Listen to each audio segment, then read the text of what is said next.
Amarna letters. So I hope that you are doing well. I wanted to kind of just come and just talk about this a little bit and kind of touch on the Amarna letters and kind of talk a little bit about Queen Tiye and just the whole idea around just the Amarna letters and what does it say? Why is it a significant part of history and why should we know about them? So we're going to talk about that today. And before I do that, before I jump into today's topic, I want to talk a little bit today. And I want to say up front, I may say Queen T instead of Tia, that type of thing. So just be aware when I say that. But I do want to say up front to all those who have been members and subscribing members here on YouTube, thank you so much. God bless you. I appreciate it. It's just $4.99 a month. I appreciate the extra help. And what I want to do, as you know, is to develop a library of resources that you can use to dig deeper into this. Resources to use. We can look at the sources that I'm looking at, just look at additional sources. Think about things with respect to ancient Kemet. And one of the things I've started to add to our site, which you see a sample up here, is some new timelines and ebooks. So when we think about ancient Kemet, a lot of times you will get different information about certain things that happen, and they don't really give you an idea of when these things happen. They'll take something from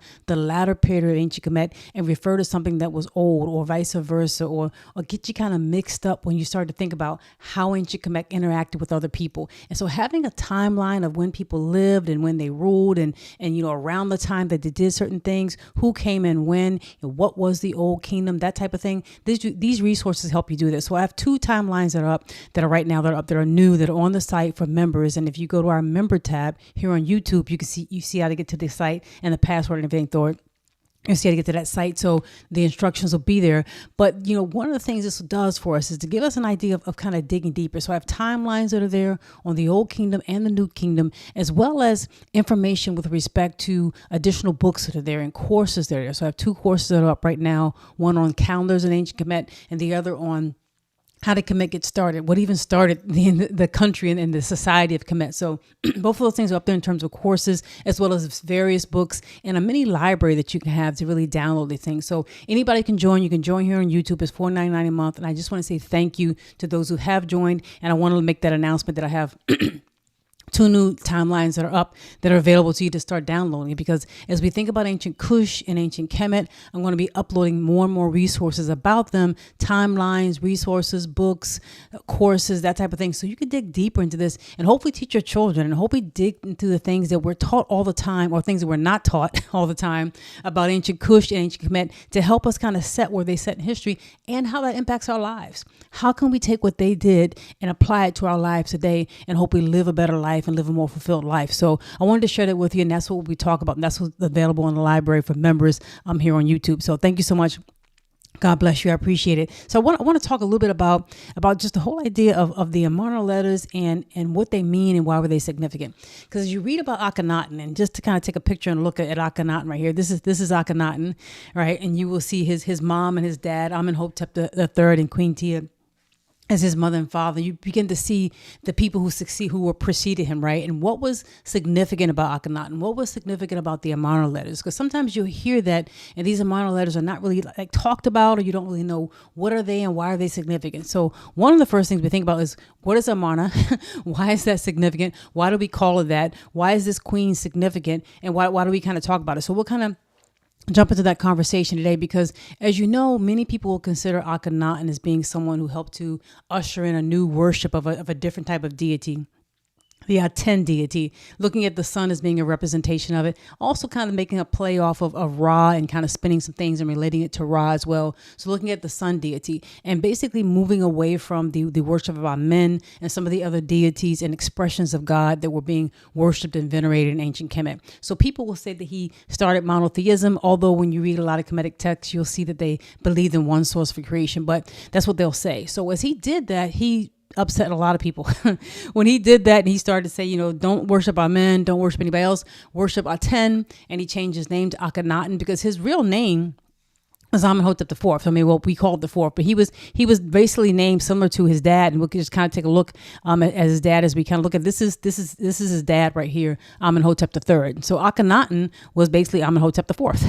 he was basically Amenhotep IV, and he was very similar to his dad. He was worshiping Amen. He grew up in that tradition, if you will, and his dad ruled during a time when there was relative peace in ancient Kemet. And as his dad is ruling during a time of relative peace, there's all types of things that are going on with respect to his organization and how he's working with different people and just how he's moving through it. So when you think about it, that whole idea of interacting with other people, and we talked about yesterday how the new kingdom kind of had to, their hands were kind of forced, being at a time where so much is converging in that whole area of what is today Israel and Syria and Lebanon and the Gaza Strip and those type of places. There was a lot happening in there, and the ancient Kemet felt like they had to kind of go beyond their borders to protect their borders and to deal with what was happening in that place. And as they did that, there were a number of interactions that took place. So when Akhenaten came to power in the 14th century BC, when he came to power, he was somebody who changed the deity worship that was taking place, not necessarily worshiping Amun, but starting to worship Aten. And he started to move things for different areas. So I'll kind of give you just some perspective so you can kind of take a look at it, just to give you some perspective of it in terms of just a map. If you were looking at a map and wanted to see where things were centered and where was the center of power, if you will, where did they look at the power of just where things are taking place. And if you look at this right here, you can see this map around the time of when the new kingdom rose, when you had Ahmose I and you had Thutmose I and Hatshepsut and Thutmose III and all these people, the center of the Kemetic power was in Waset. So if you see right there in Upper Kemet, which is the southern part of Kemet, you saw the center of power, the capital, if you will, was centered right there around Waset. And you found additions being taken place and happened to a Pet Sut or the temple at Karnak. You found them doing many, many building projects and extending their borders well beyond the Mediterranean, going into what is today Syria, approaching Turkey near the Euphrates River, and going all the way down to the third cataract of Nile as they begin to take over Kush and things of that nature. So that center of power right there by the time Akhenaten came into power was right there around Waset in the traditional southern area where the traditional southern border, if you will, near the traditional southern border of ancient Kemet. Well, when Akhenaten decided to change the worship and the patron god, if you will, for the country, he was now the king. His father, Amenhotep III, had passed away. We saw a picture of him, and he is now king. Akhenaten is king. He changes his name. He changes the worship to Aten, and he moves the capital. And he moves the capital right there above the words Upper Kemet, up in the kind of middle part of Kemet, if you will, in this middle area. And he builds a whole city. And he's building a city like the horizon of the sun. It's a city to Aten. And he gets there, and you can actually see, and there's documented evidence, and you can actually see the remains of where they marked out the city. They have markers where they marked out the city on the cliffs right there on the east bank of the Nile, midway between, really Hecapata, Memphis, and Waset, in that middle part of ancient Kemet. He marked out a city. And this city is near modern day Amarna. So that modern day El Amarna is where the Amarna letters come from. So when you hear them say things like the Amarna letters and things of that nature, they're talking about that because of a modern name of the city, not because that was the name of the city that Akhenaten developed. The name of the city Akhenaten developed was Tuaten, and it was in that middle part of ancient Kemet, in the middle part above Upper Kemet, above Waset, in the middle of the area, if you will. And so it was a city dedicated to Aten. And in his city and in his worship of Aten, there was a number of different things that would take place. Because at this time, as you can imagine, and God bless you, thank you so much, so God bless. I hope that you do have a good day. Thank you so much. We must say we must call their names. We must remember who they are, because at the end of the day, when I think about it, someone had mentioned about, people ask, why do I talk about a certain thing? And I'll just mention that real quick. Why do I talk about certain things, or why do I get so excited? And sometimes, I talk really fast and I get so excited about this. At the end of the day, I believe of all the things, all of human history, everything that people have done, everything that has happened, all of history is human history. And out of everything you can study, the most dynamic and informative thing you can study is what people have done. And having that feed into what we've yet to do and what we are capable of. I think that of all the things we study, there's many things. I love science, I love math, I love all kinds of history, obviously, reading different types of things I like to do. I think history has so much to feed into us because it tells you exactly what we're capable of, what we can do. And we look at all these amazing things that we read about in history. We got to stop and say, those were people who did that. People who were no better than you and I. And if they did it, we can do it too. If they started civilization back in the day, if they created something amazing in ancient Kemet and in ancient Kush, if they developed societies that lasted for over 1,000 years, if they had female generals, if they contributed to science, if they developed writing, if they developed a religion that said that you are a manifestation of God, if they had women who believed in themselves and men who believed in themselves and elders who were responsible and children who grew up to be responsible society, if they had all these things, why can't we do it today? We can do it. There are people, many people, and people will talk about this. People will talk about achievement, and you'll see people on different tests and tests people take. You see some of the highest scoring tests and some of the tests that people take, academic tests around the world. Some of the highest scoring people in ethnic groups are in Africa. Some of the people in West Africa and Nigeria are scoring very well in these academic texts, doing all types of things that people just in their minds just don't even talk about. People will say only this type of person can do it. Only people from a certain area can do math or can do science. And there are people every day blowing that out of the water. That whole idea that one person can do it and another person can't is ridiculous. And to me, that's what the study of history does for us. That's what history does for us. It allows us to understand that we can do it too. And as we start to understand this, when we start to grab back our history, we start to put things into perspective and understand what's possible and understand what's not told us. Because one of the things about the Amarna letters that I think about, as I think about that and I think about what it's talking about, there's so much in it that is just never talked about. When we talk about ancient Kemet, we don't talk about the international relations of it, the internationalization of their trade, of their workings. When we talk about the first peace treaty, you're going back to ancient Kemet, in the Treaty of Kadesh with the Hittites, with the Ramses II and the king of the Hittites. When you talk about all types of trade and networks, and you talk about people bartering, and you talk about people paying tributes and taxes and running businesses and international trade, you're saying that this is happening in ancient Kemet. It's happening in other places in the world too. It's not like it didn't happen in other places, but it's happening here, and we just don't talk about it.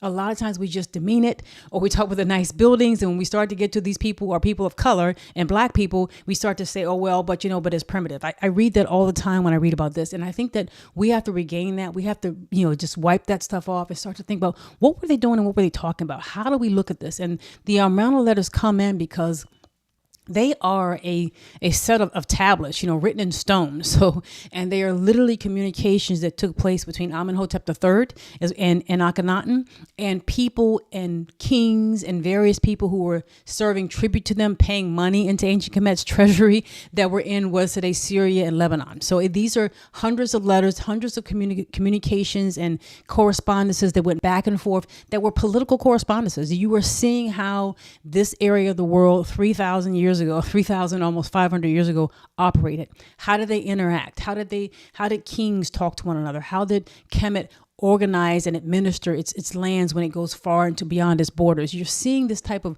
political history, this type of merchandise history and mercantilism, and you see all types of things going on, trade, that type of thing happening with respect to the Amarna letters. And these were tablets that were found in the city that is Amarna. That's why it's named, a modern name for Amarna. That was the capital city that Akhenaten had created for the worship of Aten. So that's where the name comes from, and that's why they call it the Amarna letters. And as I mentioned, it's right in the middle part between Upper and Lower Kemet, in the middle part of Kemet. And when you look at that, you start to see that these letters start to represent a lot of things, and you start to find that when Akhenaten developed the city that would be Aten city, and a city to the worship of Aten, the new deity, he brought letters and correspondences that took place with his father to this new capital city. And he basically kind of erased and pushed away everything that was Amun, which would be reversed after Akhenaten died. But he brought correspondences to his new capital city, some that was from his father with other kings and other people. And he began to write other things. And he started to have a collection, almost like a library of documents that showed treaties or agreements or correspondences that Akhenaten or Amenhotep III had with other people in this area. And that's what it is. And that's what they call the Amarna letters, right? And as you start to look at that, it becomes kind of an interesting thing, because if you want to see what area of the world were a lot of these letters coming from in terms of what was found and what they talked about. And I kind of point right above my head here. If you look at in Syria, look at today's Syria, where Aleppo is, you look at places like Damascus, go all the way out to Euphrates, you go all the way up as you start to approach Turkey, this whole area of Lebanon, where Israel is today, where Palestine, obviously the Sinai Peninsula, which was a part of ancient Kemet, all of these areas were areas that ancient Kemet had significant correspondence with and significant power. So we just don't talk about the influence of Kemet on this area, in particular during this time, 1400 BC, 1300 BC, during the time of Amenhotep III and Akhenaten. And so you find that by the time Akhenaten came into power for you, by the time that he did that, you will find that, as I kind of give you some perspective of the timeline here, by the time Akhenaten came to power, and that's him, his nose and lips right there, a lot of things had already taken place. A lot of land had been grabbed by the ancient Kemetic people, and they had people paying them vassals. They had people paying them tribute, really. Basically, what Kemet did and how they organized their empire, if you will, they set governors up. So they had a governor that was a governor of Kush, and they'd had a governor of Kush for a long period of time during periods of time where they had control of Kush. And sometimes they had control of Lower Kush and not Upper Kush. So it's important to be specific. They had control of Lower Nubia at times and not Upper Nubia. But they had a viceroy, a king's son of Kush that was in charge of that. They put governors over in charge of various places in their empire.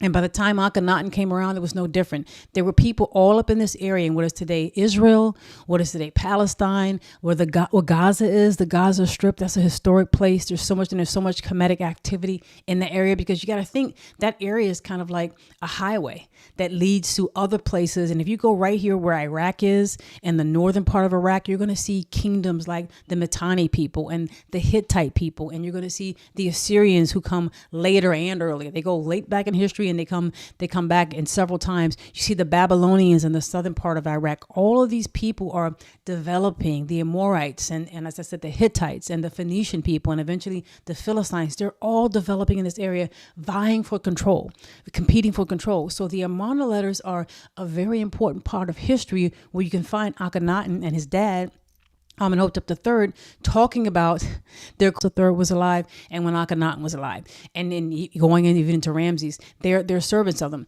And we just don't really talk about that influence. Sometimes we'll read things like maybe in the Bible without the backdrop in our minds that many of these people were literally, vassals. They were paying tribute to the kings of Kemet. That's what they were doing. And the Amarna letters tell us that. So it's a significant part of history for us to remember. And if you're studying it, or if your child is studying ancient Kemet, this is one period you might want to look at.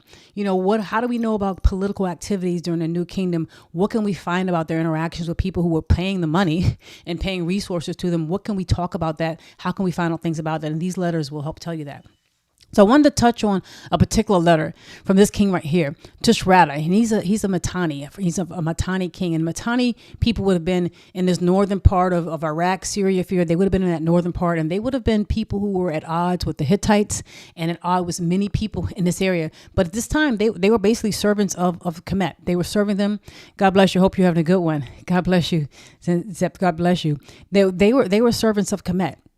So the people who were in the Mitanni were servants of Kemet, and many people in this area were servants of Kemet. And this particular king, Tushratta, he was a Mitanni king, and he wrote several letters back and forth to Amenhotep III, as well as to Akhenaten. So he is somebody that kind of jumps out, and it's kind of interesting as we kind of talk about it and kind of jump into kind of what he did and some of the things that he talked about. It's interesting because it mentions that in the letters, they had various names for Amenhotep III and Akhenaten. So as they translated the letters, the Amarna letters were written in Akkadian, in ancient Babylonian. So they were written in a cuneiform script from an Akkadian language, which was an offshoot of the Sumerian language, the old Sumerian language, which was an offshoot of that. And you end up having the Assyrians and the Babylonians take part of that ancient language and write them. So at this point in time, this would have been like a Babylonian cuneiform writing. And this is what the letters were written in. And it's kind of interesting because this whole area is writing in this Babylonian script. And it's interesting because you would think that they might know the Kemetic script,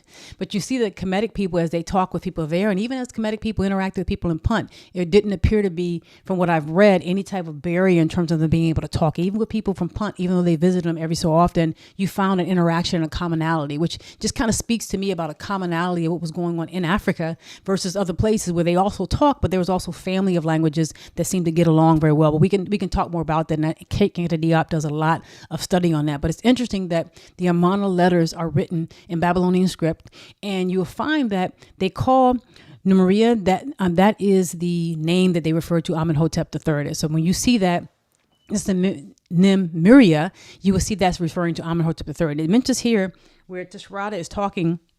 And he mentions that sometime before Nimrud died, he married another daughter of Tushratta. So it talks about Amenhotep III marrying people who were from this area. So a lot of times when people try to say that Kemet didn't have various people come in, various people interacted with people in Kemet. Over time, various people interacted with people in Kemet. That happened. You had people marrying, giving in marriage, these alliances that were formed. And yes, they probably had intercourse, right? Sexual intercourse. These things were happening. They had offspring. These things happen. They happen as a part of business. They happen as a part of politics. They happen as a part of war. These things they happen. And so as he talked about this, And Amenhotep III married one of his daughters. He talks about this, and this person would not have become a queen, if you will. She would have been as a part of their treaty, if you will, to be at peace. She wasn't taking over the queen spot, if you will. He talks about writing to him and talking about just the relationship that took place, and how as he was interacting with Amenhotep III and basically sending his daughter to marry Amenhotep III to be with him, how there was a promise, or supposedly a promise, of some golden statues to be sent back to Tushratta as a part of a gift. So you saw them a lot of times, these people in this area, they would talk to ancient Kemet, they would send them things, and they would also ask for things from the king in return. And so if they were a king of themselves and still, supporting Kemet, they would want like gold. They would ask for things. They would say, I'll give you all the copper we can give you, or I'll give you women and my daughter. I will give you whatever oils or wood, because you think about the cedars of Lebanon, the wood that's there, that's very high quality wood that you can build strong things with. They would trade wood for gold. And the Kemetic people, thinking about gold, this whole area, especially in Nubia, you're talking about Nubia and lower Nubia, upper Nubia, Kush, is flowing with gold. And Tushratta mentions, you guys have so much, it's almost like gold is dust in your land. You guys have so much gold, you can surely spare me some gold statues. So he's kind of, he's a little upset, because when Amenhotep III dies and Akhenaten takes over, Akhenaten does not give him the gifts that he promised. Akhenaten basically says, I'll send you some statues. I'll send them out of wood. I'm not sending you golden statues. He basically starts to make a different statement. Akhenaten starts to say, I don't care who you are. You're basically my servant, and I'm not giving you gold. You will get this wooden statue, and you'll basically do what I say. And so this king, this Mitanni king, he comes, and instead of writing, he writes a letter back to Akhenaten, but he writes a letter to Queen Tiye. He writes a letter to the queen here. Tiye, and you can see like a copy of it right here, an example, a translation of it. And he writes her, and he says, may all be well with you. And he's talking to her and talking about the loss that she just had as Amenhotep III just passed away, that he died. And just to give you another quick picture of Amenhotep III, which we're talking about, he talks about, as Amenhotep III just passed away, your husband just passed away, and he's, married to one of my family members, and I want to, send her condolences as well. He just passed away. Let's talk a little bit about him. And he starts to reach out to the queen. So he's asking the queen mother to basically intercede. And he's saying, you know that we have a friendship, and there's certain things that I did with your father, with your husband. I did with your husband, certain friendships, certain things that we did that only you know about. I mean, you and maybe my special envoy. There's an interaction that we had. There is a relationship that was taking place between Kemet and this whole area that was Mitanni, up in this northern Iraq, northern Syria area that nobody else knows about but your husband and you. And as Queen Tiye, you're someone who knows this. You are someone who is basically strong, someone who understands kind of politics and international politics. And I'm writing to you because basically your son is ignoring the overtures that I'm sending to him. Basically, if you were able to kind of step in on behalf of myself and the friendship I had with your husband to talk to your son, to get him to basically honor the friendship and the things that your husband did for us, so that you would kind of step in and do that. So here you have a very interesting thing. You're talking 3,500 years ago. You're talking about a king who is interacting with people and is talking about people, and he is, kind of upset with Akhenaten, and he's saying, Akhenaten is not doing what I want him to do. Queen mother, could you help? Could you step in? And you start to think about, we know about things in history where women are standing out and women are doing magnificent things. But if you start to study this and you go back thousands of years, you start to find that people in Africa, women in Africa hold a special place. And you wish and hope that, we even do it today. There are places today that don't have as much rights for women and a respect for women and doing things for women and having women be in high places and positions of authority as they even had thousands of years ago in Africa. And so that's something that we need to look at. There are places all over the world, including some places in Africa today and places all in the Middle East, all over the world, where women haven't even reached that level. And I think it's something to talk about, because here is a woman negotiating and being asked to help in an international affair between a king, who is kind of a servant, if you will, but still a king, and her son Akhenaten, and to intervene. And when I think about that, I think about the impact of women. I think about people like Queen Amenhotep, who would later on come in Kush, who was a general and led the armies of ancient Kush against Rome. I think about Shephenwepet II and how she was God's wife of Amun and under the Kushite dynasty, the Kushite people there in Waset and Nipet, and was holding basically one of the largest or the largest temple and religious facility anywhere in the world. She was basically in charge, or one of the most important people there. I think about King Pianki when he came and he took over all of Kemet, and he went in and he marched his army up and down Kemet, all the way from Napata, going all the way up and taking over all of Kemet after his father did it. And in one of the accounts for the Kushite king, King Pianki, he talks about how when he was about to destroy one of these cities that was in rebellion against him, that was, part of ancient Kemet, that was looking to usurp his rule, the king that was going to surrender to King Pianki, surrender to the Kushite king, he wouldn't go directly to the king. He sent his wife and his daughter to talk to the king's wife and daughter, and said, let my wife and my daughter go talk to the king's wives and his daughters, and have the women talk first, because he was afraid to see King Pianki. And here you have, again, this was during a war as King Pianki was traveling up and down Kemet. Here you have women during battle, negotiating peace treaties, negotiating truce, talking on behalf of each other. And the men were not afraid to do it. And as I start to think about this woman here, this queen mother from the New Kingdom, she stands out. This queen stands out. She's not somebody who's flashing back, or a shrinking, or some flower that's shrinking away. She's not doing that. She's standing up in her own right, understanding what her place is, what her role is, what her significance is, and what her power is. And so as we talk about it, the king continues to talk to her, and basically say, the friendship we had, how I basically roll with your husband, my interactions with him, and nobody knows this. Nobody quite knows this but you and maybe my personal assistant. You are the one who has the knowledge of our intimate relationships and the nature of our international relationships. And basically, they can be in trouble now.